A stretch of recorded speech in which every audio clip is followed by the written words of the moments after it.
Welcome to Voice of the Nation. I'm Chanchai Wong. For many people, buying property was considered a foundation of wealth. If you own a house or an apartment, you have a security for yourself and your family. And it also considered a safe investment because price of property always go up. But now there is a property crisis in China. Many apartments are left unfinished or the construction are put on hold for many years. People are refusing to repay loans on unfinished properties. To find out what are the costs and greater impact of this property crisis in China, we will talk with Dr. Phaichit Wibunthanasan, Vice Chairman and Secretary General of the Thai Chamber of Commerce in China. สวัสดีครับ Dr. Phaichit สวัสดีครับ สวัสดีคุณชันชัย แล้วก็แฟนๆรายการ Hello everyone. Okay, now we know that the property market in China enjoyed a long rise since early 2000. Can you explain what led to this downfall of Chinese property market as we see today? Well, you see the trend in the property in China. You may see that there was a continuous rise in the real estate property, in China, as you say, in the past 2 decades. However, in the past year, basically like 11-12 months, there was the fall, of the market. You see that maybe the sales of the property in the market, dropped, say 12 months in a row. And we are talking about, even this year, we're talking about more than 20% drop, in the sales of the property now. So there's the pressure, on the government at a certain level, because with this, I think, of course, the real estate business or industry is I would say, highly, the economy is highly, dependent on the real estate business as well. We're talking about like 25%, of the industry, belong to the Chinese GDP these days. So the drop of the property market then could affect, the broader economy, in general as well. Okay, and for Chinese, it is very important for them to own a house, right? Because they have a dream like having their own property to raise their children. And we know that the property in China is one of the most expensive in the world. Can you explain how come the property in China are so expensive? Well, first of all, the number of the population in China is huge. We're talking about 1.4 billion people. Of course, everyone, according to the cultures, before they get married or when they're about to get married, they need to own the property. When I'll say girlfriends, take boyfriends to see her parents, her parents with the parents may ask, who did you stay with? Where did you stay? This kind of questions, have a very good connotation, behind it. For example, who do you stay with? If you still stay with your parents, that means you still do not own your own house, right? You don't have your own house. And you cannot take care of yourself. Right. Or where? That means also the location of the house, right? Because the location is also very important. Whether the property is expensive or not, that's also tell you the standard of living that you have. Now, in China, because they are socialist, all the land, in the countries, belong to the government.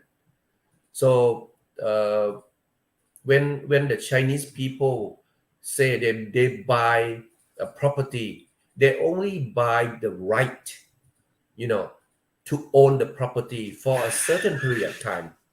We're talking about, say, 50 years, for example, okay, which is totally different from, say, Thailand, let's say. That's why you see many Chinese, they have a dream of coming here to Thailand or other countries to buy the property, because it's the life hold. It's not the leasehold.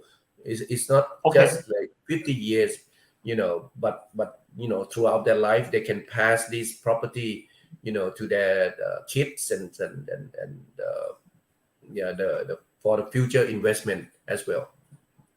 Okay. So, what make the home buyers in all over China are very angry, and why did they refuse to repay their loans? Okay, there are several things happening, say in the past few years. For example, the COVID-19. So that's also affect the broader economies that could not grow, at the planned speed. Say instead of 6% growth rate, they grow, only 4-5%. Especially this year, the COVID-19 that spread out, during the past few months, especially in a major city like Shanghai, also the affect the overall economy. So many of them, also got the repercussion from the COVID-19, because they cannot also earn the income, as before. That's one thing. Okay.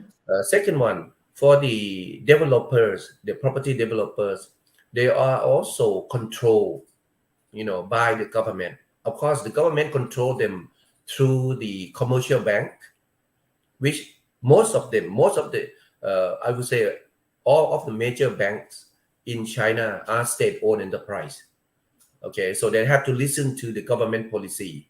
So the government say, hey, we have to be very careful.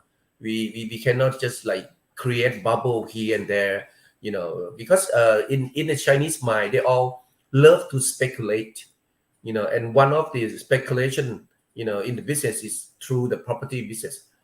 Okay, so when the government start to freeze or control the credit, that's one way affect, the developers in the Chinese market.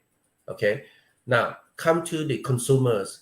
When they don't have enough income as before, they start to check, and the government, in fact, I heard that the government plan to launch quite a number of package bailout package before, but due to the crisis, so they have to postpone such a package. So that's also come with the COVID-19. So this affect the overall economy as a whole. So the consumer say, hey, I pay a lot of money, for the deposit, for the down payment, and of course, even for the mortgage payment. But how come, you cannot finish, the property, which in fact, normally many project is still in time, because the developers, it takes, time to develop it. And also in China, before you move in to the property that you buy, the government had to send, the staff or the official to check. They call final inspection and acceptance first. Okay. Okay, and approve it if, it fit in with the standard accordingly. Okay, then they approve it, issue the document, then they can transfer the room or the property to the buyers. But according to the several clips that they sent out, spread everywhere in the past few months, a number of owners, not really the owner, but the I would say the buyers, The right? buyers, yes. They are shaken, right? They say, hey, the economy is not good. The property developers credit, are frozen. So they say, but I spend a lot of money in advance already. So they, from their point of view, they feel that, they pay more than 50% already. So they're supposed to own that room or that property. All right. Anyway, if you cannot finish it, I move in anyway, which is, from one side is illegal. On another side, Okay.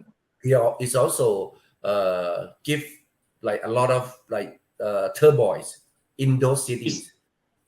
It's like people have no choice.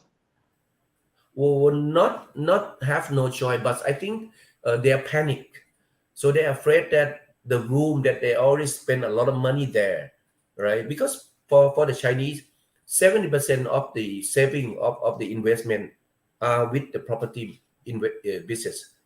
Okay, so they invest through the house purchase.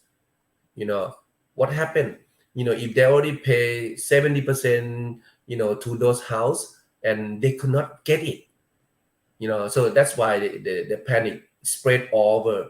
And also the business is also the property business is also directly related to the financial institution, which is the banking industry there. Okay.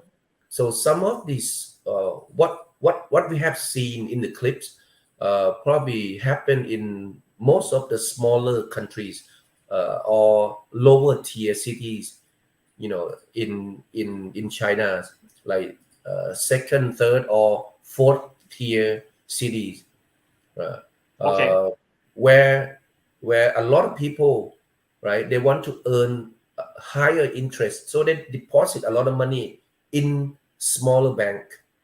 But smaller bank also lend the payment, the credit to the developers. When the developer affect, it's also affect the bank. So the bank cannot, I would say, allow the customers, the clients, to withdraw crack cash, from the bank. That's how the loop happen, and the circle, Okay. spread out. So the people even panic, in a wider scale. Okay. So it's not just a property crisis, but it also can lead to a greater financial and other economic crisis. And we see that in China, they try to lower interest rate compared to other countries where they raise their interest rate. Can you explain how lower interest rate help the situation? The lower of the interest rate, can help the situation in many way, in many fields. Okay, but let me inform the audience first that this is quite unique. If we compare, say, with Thailand or any other countries, we will not see, this kind of like interest rate cut, say 2 times within 1 week. But in China, they are very good at this. They have a very special mechanism to test. Once, let's say last week, they already dropped, the interest rate 1 time, and then they test the market. For us, it may maybe take another months or even quarter to decide to lower the interest rate once again. But for China, they have special mechanism. Once they test it, and then they say, hey, the trimming of the interest rate last week was not enough, was not strong enough to send a good signal to the customers, to the market. They do it again. Okay, so they do it 2 times, only in 7 days, right? Now, they also set up a special fund, property fund, okay, in order to bail out, the property developers. How it help, the economic situation as a whole. First of all, of course, for the property developers, that means the outstanding loan that they have in hand, you know, will bear less interest, less burden, financial burden, and also even the project in the futures will have lower expenses, especially from the financial point of view. Secondly, of course, to the customers, to the home buyers, they also pay lower interest rate in the futures as well. So buying a house, in China these days, right, will be, or even in the futures, right, will be less expensive compared to, say, last year. Okay, Okay. but look at this. I think we have to also maybe compare with other countries.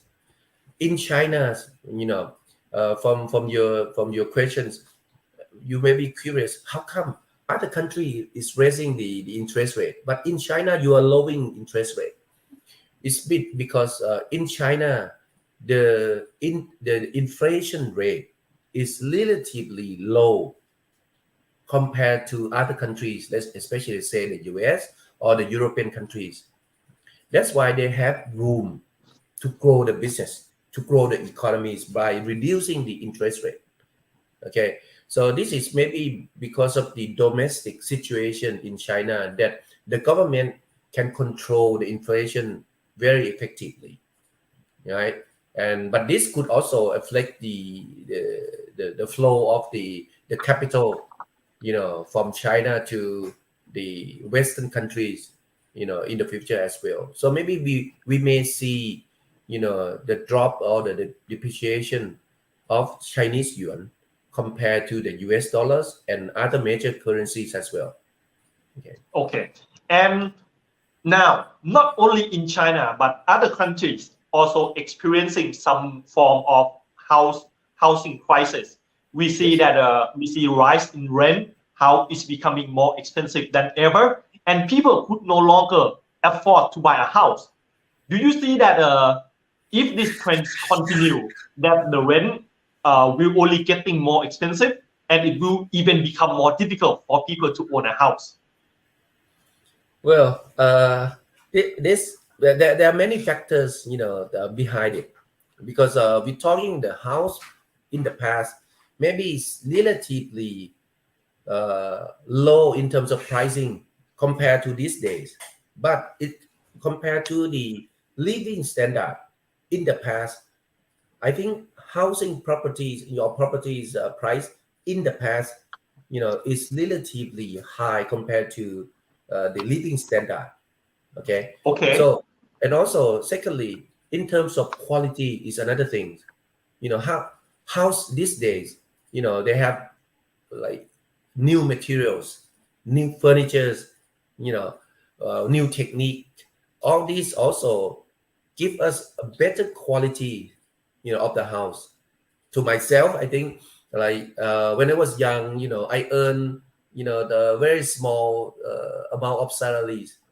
It's also, coming to my mind, oh, it's gonna be very difficult for me even to own, a small house.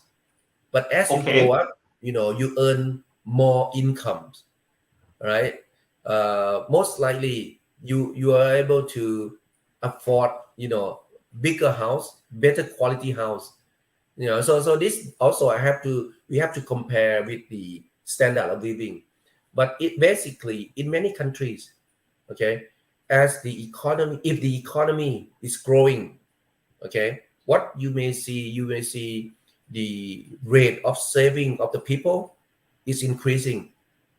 And Yes. for many of them, when they have a big amount of saving, one way of doing so is to invest, or to buy a house, you know, because they know that they have to maybe live in it.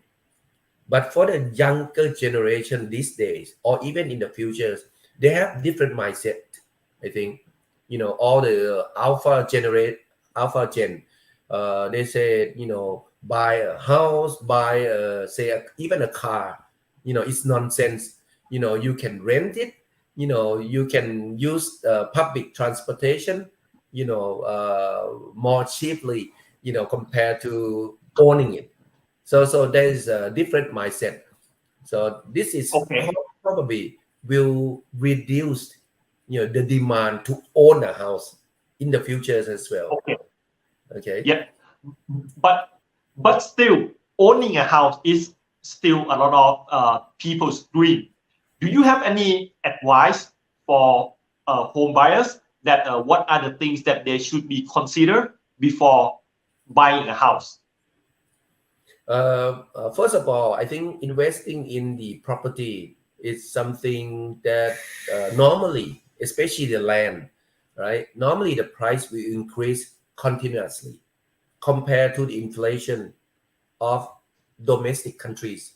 You look at domestic inflation in any countries, normally is lower than the increase of the property or the land price.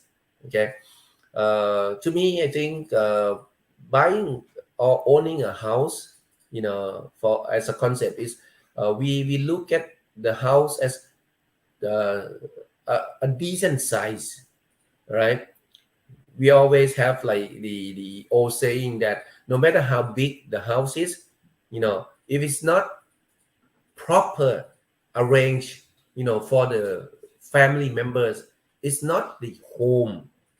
It's not warm, so it's not the home. Nobody want to live with it, right? Not a happy place. Right. And also I personally, we talk about China, feng shui is also another thing, that could help, people or the family members, who going to live in the house, to have I would say a decent mindset and a decent living, in that house. So not the size, but I think I pay more attention to the location. If you buy the property in the middle of nowhere, so the risk, of the, say, criminal risk is higher. You spend a lot of time and money, driving around, from say out of town to the city. So the living, is I mean, the lifestyle of the people is also another thing that should be taking into consideration. If you work, say, in the cities, you maybe want to rent or buy the property nearby so that you don't have to spend, the money and time, for traveling, right? Wasting the time on and money sometimes just like also make you tired, and cannot really work hard, in the future. Okay, so those are the things that people should be considered before they buy a house. So Right. Thank you very much, Dr. Phaichit, for talking with us today. Thank you. Bye-bye. And that's all for Voice of the Nation. Thank you for staying with us.